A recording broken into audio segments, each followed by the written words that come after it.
Okay, welcome everybody.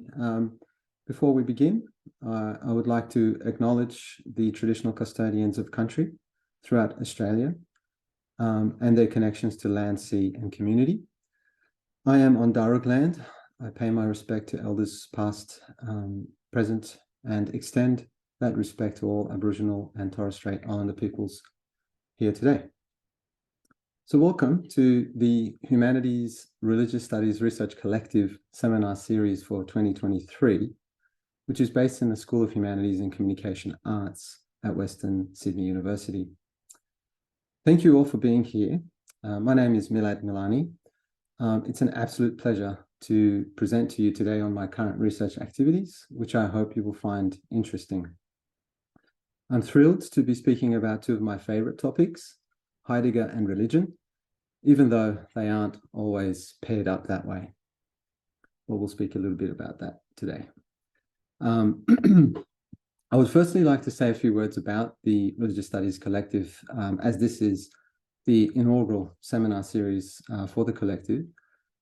It's a privilege and honor to be working with so many great colleagues at Western, and I'm quite fortunate to have such a great network of colleagues also beyond the university.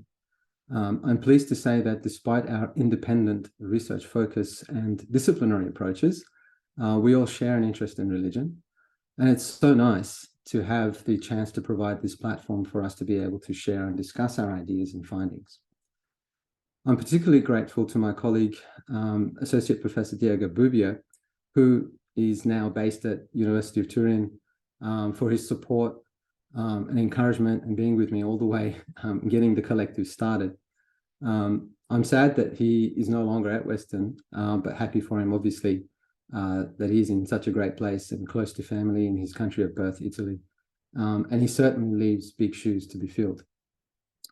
Part of the reason for starting the collective was to bring together those of our colleagues within the school who have an interest in religion, however remote, to form a collective and from there to build a vibrant research culture on religion, hopefully, with the goal of promoting religious studies at Western. So that's basically the plan.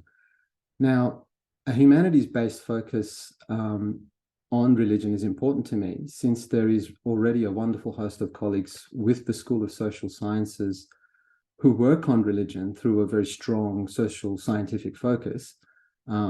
So fully recognizing the customary harmony between humanities and social sciences in the academic context, it became clear to me that there's a need for the promotion of humanities-based research on religion in order to allow for that happy congruence to truly emerge at our university.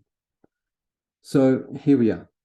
I acknowledge and thank also those of my colleagues, too many to name here, I won't keep going on too long, I promise, all of whom are dear to me and who have been, who are part of the School of Humanities and who have been very supportive in making the collective a reality. So I really do thank you, each and every one of you.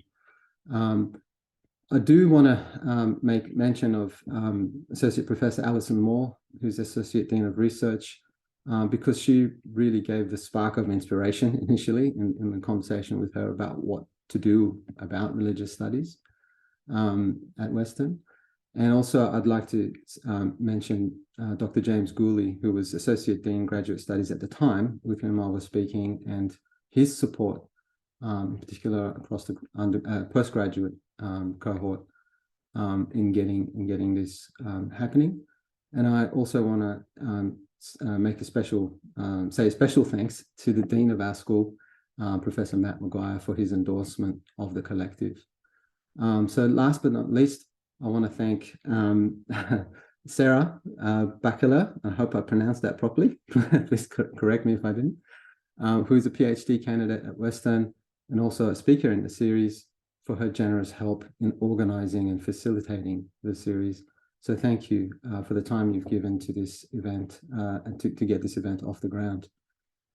So one last note, allow me to say that we do have quite a a beautiful lineup of speakers for you throughout the year. The series, as you know, is on a monthly rotation, excluding April and September, starting in the current month of March with yours truly, and then concluding with our final speaker, Diego, in November.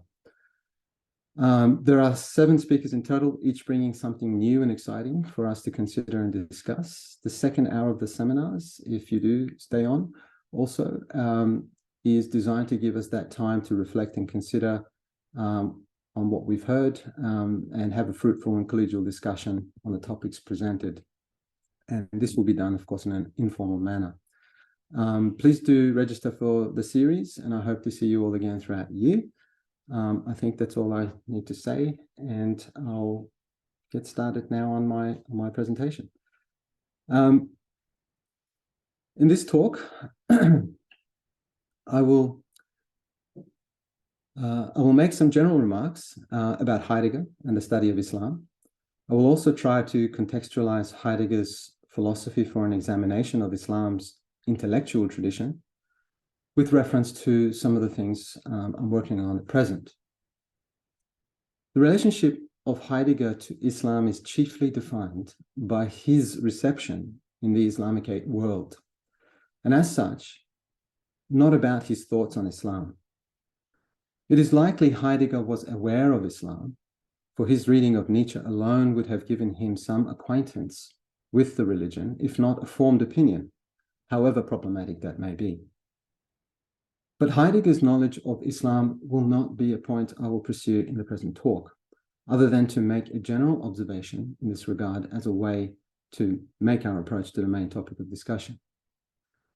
German thinkers have long been aware of Islam and have demonstrated a good sense for its religiosity, even if sometimes romanticized.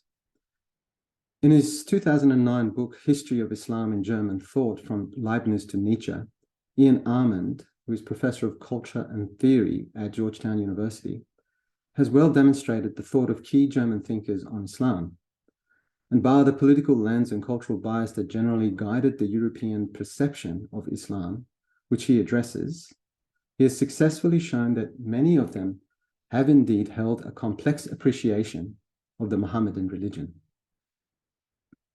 As he confesses in the opening page of his book, his aim was to, quote, write a history of the demonization of Islam, end quote.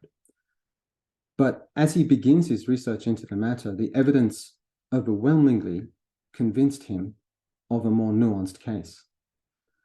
Although, and much to my dismay, Armand's work stops short of Heidegger, it does nevertheless allow one to make a confident estimation about the likelihood of Heidegger's awareness of Islam, if only by way of his knowledge of the key German intellectuals selected by Armand. Whilst there is no reason for us to be surprised by Heidegger's silence on Islam, at least as far as I can tell for now, what might have us pause for thought is that he gave little space to thinking about religion in his work, or so it would seem. We are aware of his initial and explicit interaction with the subject as found in his 1920 and 1921 lectures on religion, which are published under the title The Phenomenology of Religious Life.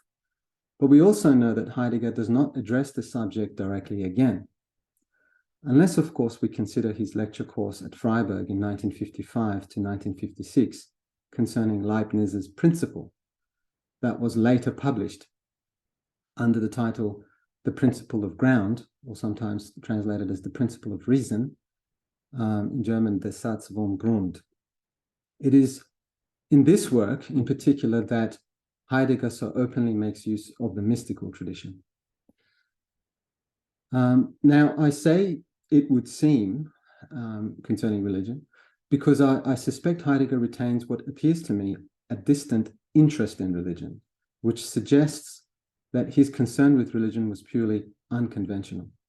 And I would therefore surmise that whatever remained of his concern manifested itself through his later writings on poesis, which were defined by his inquiry into poetry, language, and thinking, thus leaving us to assume that where Heidegger had left traditional discourse on theology behind, he had not altogether abandoned the subject. Not only does the later Heidegger become more mystical, but the question of the mystical element in his thought becomes a subject of much debate.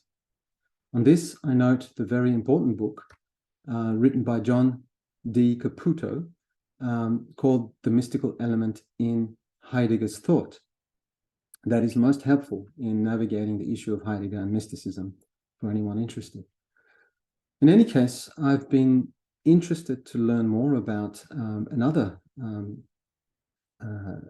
academic by the name of Rainer Schurmann and his work on Heidegger and Meister Eckhart concerning the notion of releasement, Gelassenheit, a topic of great interest to me vis-a-vis my work on Sufism.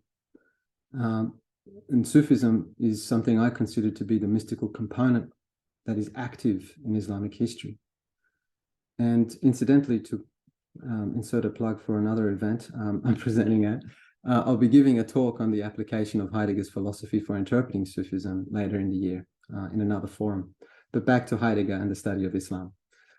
As is well known, the main focus of Heidegger's work was on the question of being, which he believed had not been sufficiently addressed because of the Western tradition's error, in inverted commas, in blindly following Plato's determinations about the nature of being, a point he labors at length, for example, in Introduction to Metaphysics, originally delivered as a summer lecture course at Freiburg in 1935. It is the question of being, das Sein, that gave Heidegger the opportunity to think, to rethink the approach to philosophy in the continental tradition. And I have to say, it is what also inspires me to reconsider some of the fundamentals of approach to the study of Islam in my own work. Recently, there has been a resurgence of interest in the reception of Martin Heidegger's philosophy in the Islamicate world. A newly published edited book by Kata Moser, Urs Gosken, and Josh Hayes, titled Heidegger in the Islamicate World, covers Heidegger's impact on Arab, Iranian, and Turkish intellectuals, which simultaneously displays historical and contemporary activity in Heidegger studies. Let me say that again. Which simultaneously displays historical and contemporary activity in Heidegger studies in that region. For example, the content exhibits the meaningful extent to which notable thinkers in Muslim-majority countries have engaged with Heidegger's philosophy. We learn that in the Arab, Iranian, and Turkish worlds, there are those that help disseminate the German philosopher's thought by appropriating his ideas for a critical assessment of their own unique socio-political context. We are also reminded that this has not, however, been a wholesale borrowing of Heidegger's thought, but Heidegger has generally been called upon in a piecemeal fashion to serve the desired purpose of the intellectuals in question. Still, it shows us just how appealing the philosophy of Heidegger, both the philosophical and political aspects of his thinking, has been throughout the Islamicate world since its introduction in the 20th century.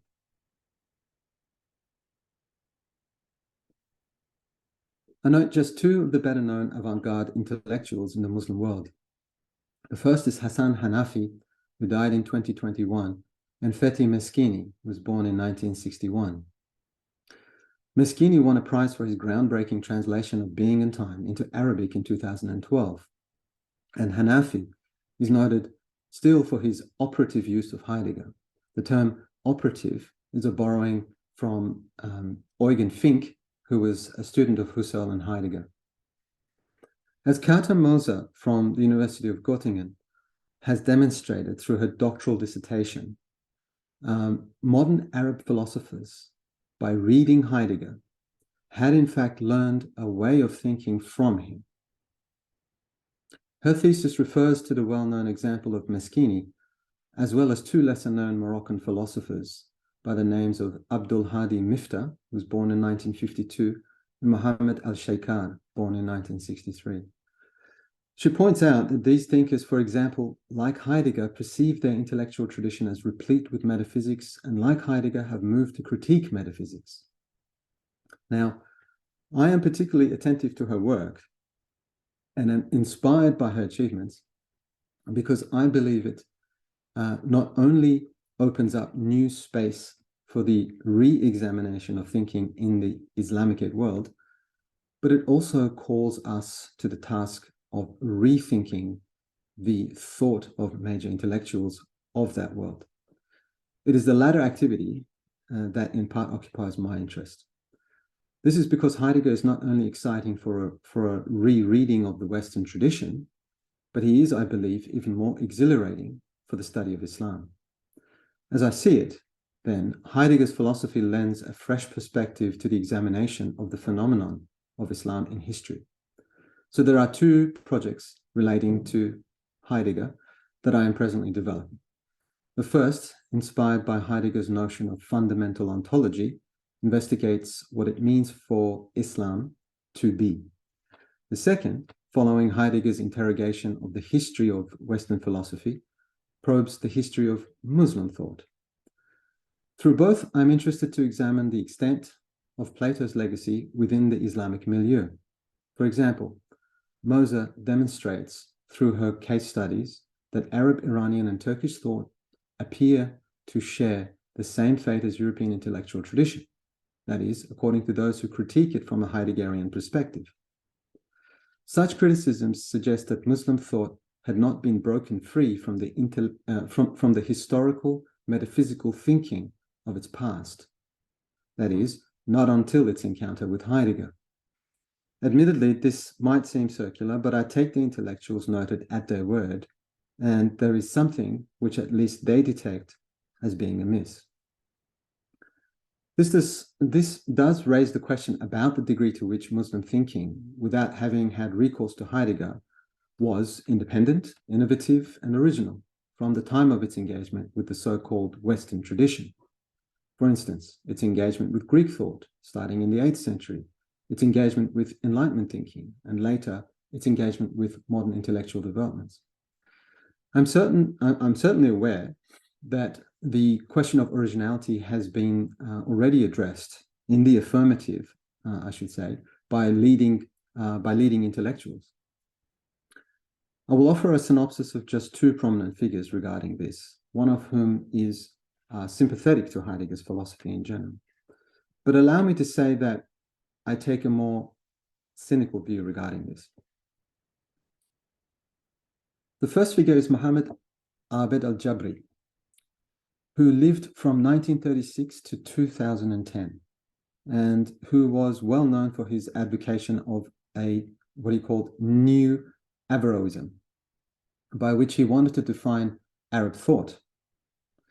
Similarly, he perceived French thought as defined by the Cartesian spirit and English thought by Locke and Hume's empiricism, both of which he defined in terms of the Averroist spirit. Al-Jabri argued that the spirit of Averroian thought is compatible with modern Arab Islamic thought because it was underpinned by rationalism, realism, axiomatic method, and critical approach. By implication, therefore, for Al-Jabri, not only was Arab Islamic philosophy compatible with European rationalism, but it had also indeed preceded it.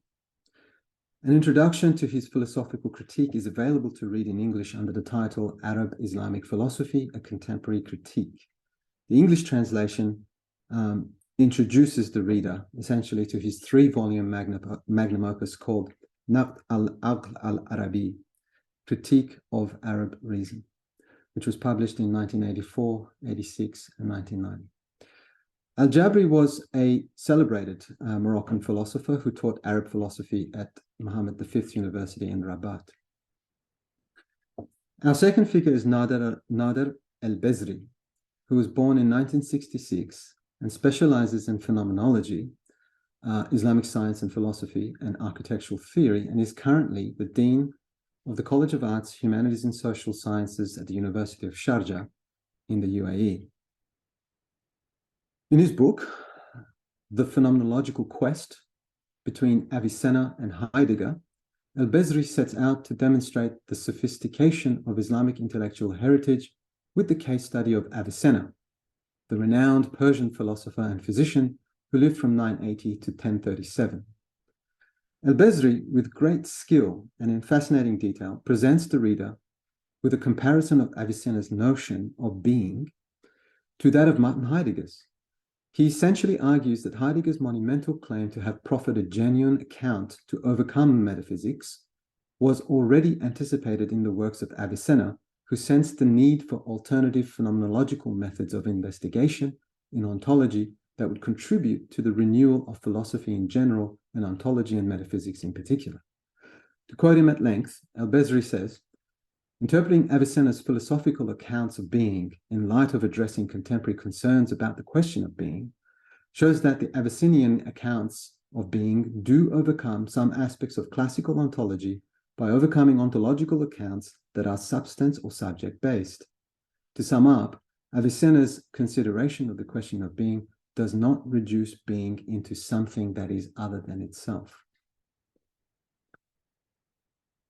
The works of both Al-Jabri and El-Bezri present compelling cases. However, I am less inclined to agree with Al-Jabri and find myself more sympathetic to El-Bezri, for I am less convinced by Al-Jabri's reading of Ibn Rushd as the ultra-rationalist and therefore the hard line he draws between the Muslim West and the Muslim East. But also because, according to one of the leading translators and interpreters of Ibn Rushd, Charles E. Butterworth of the University of Maryland, Ibn Rushd had a far more nuanced appreciation of intellectual history. Indeed, this is how I like to read Ibn Rushd as well. To quote Butterworth, Ibn Rushd, was persuaded that science, and with it philosophy, had been completed by Aristotle, but that it still needed to be recovered and, above all, protected in each age. These are the goals to which Averroes addresses himself in all of his works. The commentaries on Aristotle and Plato are intended to recover or rediscover the ancient teaching and explain it to those who can profit from it. End quote. El-Bezri's thesis is convincing to the extent that it is clear Ibn Sina, or Avicenna, was up to something quite original. I similarly agree and read Ibn Sina as a groundbreaking thinker. And this is what distinguishes Ibn Sina amongst the Muslim philosophers, in my view. For example, in his autobiography, Ibn Sina reports to have read Aristotle's Metaphysics 40 times. Yet we are reminded by scholarship on him that he did not by any means accept Aristotle's doctrines as the final word in philosophy. To quote one of the most distinguished professors of Islamic philosophy, Parviz Morij, he says, Ibn Sina asserted that Aristotle was mistaken in many points, and while he had much praise for Aristotle on the one hand, he proclaimed on the other hand that his primary aim was to be the search for truth, and that in this search he would not limit himself to the doctrines of his predecessors. Though I acknowledge El-Bezri's cautious remarks and careful frame of investigation, and despite El-Bezri's insistence that he does not intend for a confrontation between the two thinkers, Avicenna and Heidegger, in his examination of their thought, I am nevertheless hesitant about Ibn Sina's conceptualization of being as tantamount to Heidegger's. And moreover, I am skeptical about the extent to which the nature of Ibn Sina's philosophical project can be said to be comparable to Heidegger's. All this, of course, I will need to explain. Obviously, I can't give you hard evidence or offer any definitive conclusions at this point in time, but I can share with you the outline of my plan, which of course you are welcome to critique. Given the brevity of time, allow me to present my rationale via one of the projects I'm working on, which is concerned with an examination of Islam's intellectual tradition. I would first make the qualification that I see my approach as standing apart from studies on Heidegger that have sought to employ him for Islamic purposes.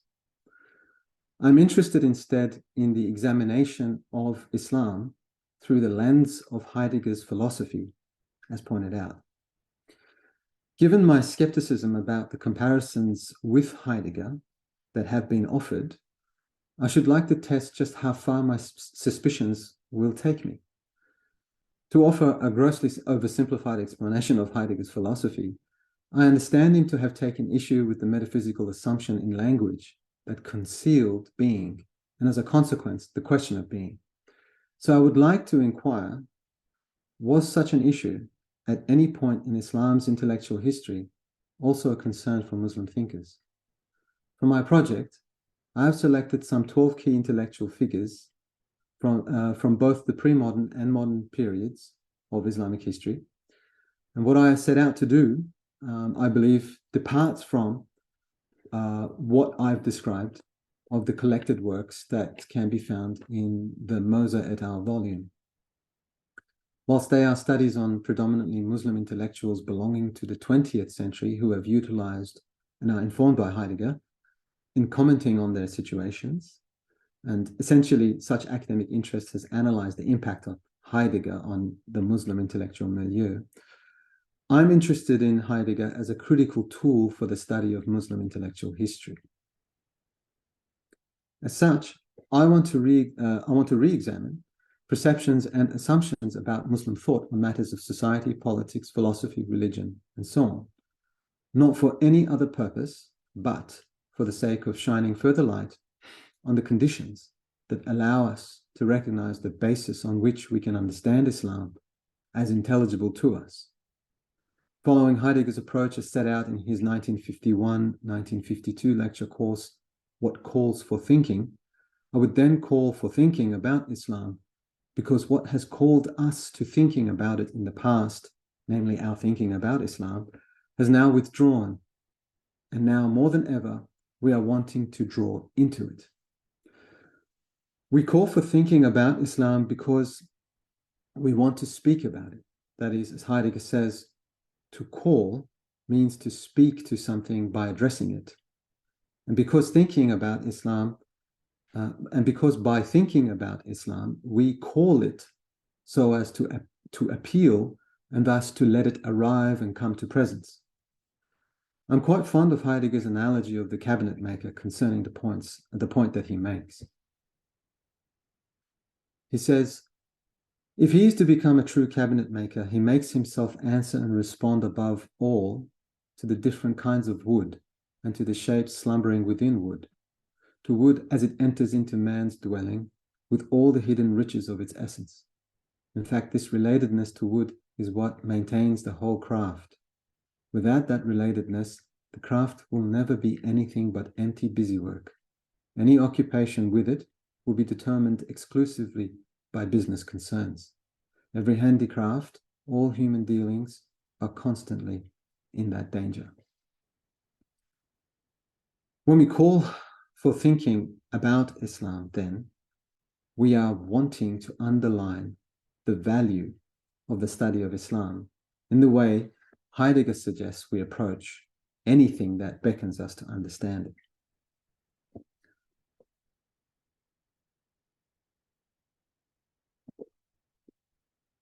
So I will be setting out to read the key works of the figures I have chosen, not merely to frame their thought in cultural and historical context, as is necessary to do, but more importantly, to apprehend their thinking, for as much as it is possible to do. I will be interested to see the extent to which Muslim thought and work correspond to Heidegger's principle of the relationship between written work and the thought of the thinker. I will thus work with the assumption that their intention is to present a genuine expression of their thinking that is otherwise hidden behind the veil of language.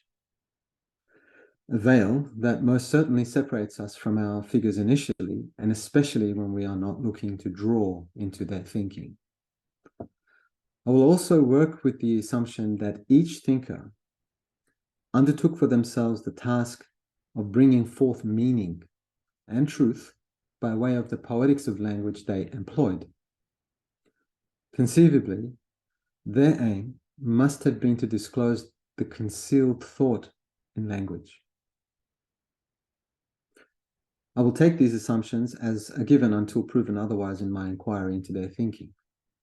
If not, then we need not concern ourselves with any of this, that is their thinking, if we assume that they intended, what they intended was only what would be available to us on the surface of what we are to read of their works.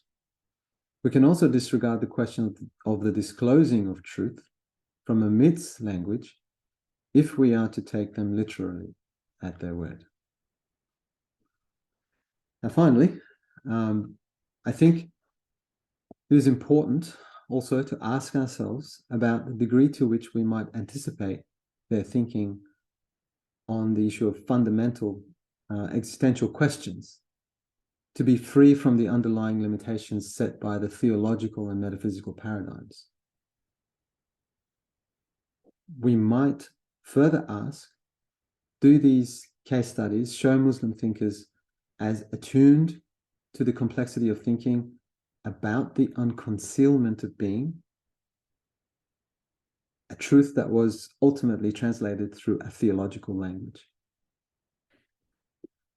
Now, I realize I've finished a bit earlier, which is good, and we can perhaps stop recording there, if that's all right.